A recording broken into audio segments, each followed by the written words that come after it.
Cruella De Vil, Cruella De Vil. If she doesn't scare you, no evil thing will. To see her is to take a sudden chill. Cruella, Cruella De Vil. Oh, Cruella is probably one of the greatest villainesses of all movies, not just animated ones. Cruella De Vil, nobody will ever see a piece of animation like that again.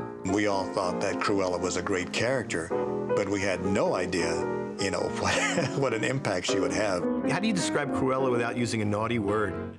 Vivid, death mask, wicked, villainous. She's designed for you to sort of loathe her. She doesn't just enter the movie. Her silhouette shows up like a spider. And bam, she comes through the door. Anita, darling!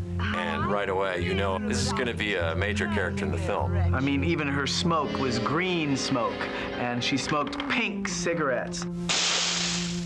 She's crazed. She's, you know, fixated on one thing she's gonna do. You know, to make a coat out of puppy skins. I don't care how you kill the little beast, but do it! She's appealing at the same time as being pure evil, and the animation is a big part of that. I think it was a great synthesis of a number of talents. You have Mark Davis's animation, Betty Lou Gerson's voice, Bill Pete's story work, the original inspiration from the book by Dodie Smith. In the book, Cruella has hair that is black on one side and white on the other. She's described as being this great white fur coat. I live for furs. I worship furs. Of course, Cruella De Vil was a character that grew out of Bill Pete's development of what Dodie Smith had written for the book. And it's really Bill Pete who came up with a lot of the ideas, a lot of the comedy, a lot of the gags, a lot of the poses and gestures even come from Bill Pete. The animators were smart enough to pick up on that and plus it and do it better. In the hands of a master animator, of Mark Davis, she just comes alive in a way that is quite extraordinary. Yes, I know. I know. It was perfect casting having Mark Davis do Cruella because Mark Davis was an amazing draftsman. Cruella was a delight, really, for the animator. At least we felt at the time, and I still feel that way. Oh, Mark loved Cruella. He used to laugh at his drawings, too, and he loved the caricature of her, you know, the way he was handling her. He would be drawing, and if he liked something he was doing and it was funny, he would chortle along with when he was drawing it. And I always knew he was enjoying what he was doing and that it was going to be funny. What Mark gives it is this bizarre look, this cadaverous face, the arched eyebrows, the gash of a mouth, the cackling laugh. All of the characteristics which the voice talent of Betty Lou Gerson and Mark Davis's animation bring together. Betty Lou Gerson gave you so much to work with, and she was absolutely marvelous. How marvelous, how marvelous, how perfectly... The punctuation of the way she explodes in her lines, and yet has a refinement to her. Anita, you're such a wit. You know, she came from money, she's used to getting her way. There's so much in the voice that tells you about that character. What a performance. She was the narrator of Cinderella.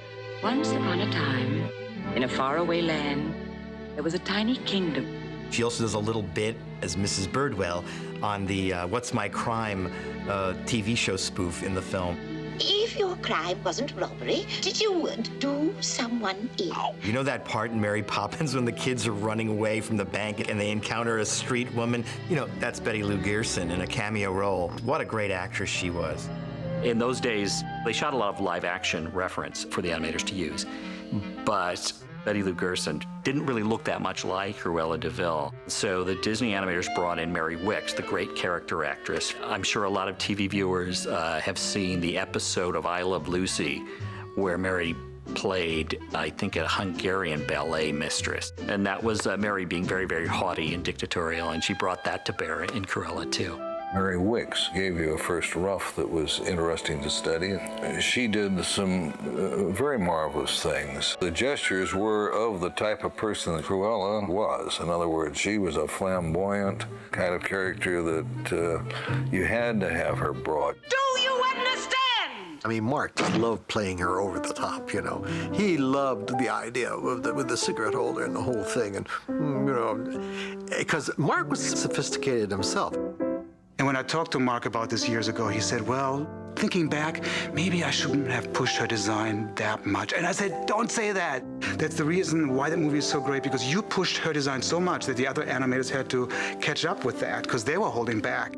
The truth is, from hearing Milt talk, the animators felt a little like she stole the show. Milt must have been pretty impressed, and he was not easily impressed by anything. But Cruella is such an outstanding character, and he didn't do her. And that drove Milt crazy, because he wanted to do the crazy villainess. I was just amused how these two animators were absolutely great friends, but always had this little rivalry going on. By the time it came to Rescuers, and Milt had a chance to animate his villainess, and he told me this. I said, I went into Mark's room and I told Mark, I'm gonna blow your Cruella off the screen. You just wait and see. I'll get even. Just wait. You'll be sorry. Milt calls me down. I got something to show you. I said, okay. I come down, he's on the moviola, and it's Medusa. He shows me the rough animation, his animation, on Medusa taking off her lipstick. I said, Milt, that is great. And they're both great in their own way. I would say that Cruella wins, if there is such a contest, because she has a greater role in the film. And it's just a winner. You can't take her eyes off that character. There are very few people at the studio that could have drawn that character anywhere near as well as Mark Davis did. I've had lots of compliments on the character, which pleases me, no end. It's a tour de force for him, I think. Probably the greatest animation he's ever done. He never animated again after 101 Dalmatians. I mean, what a way to cap a career.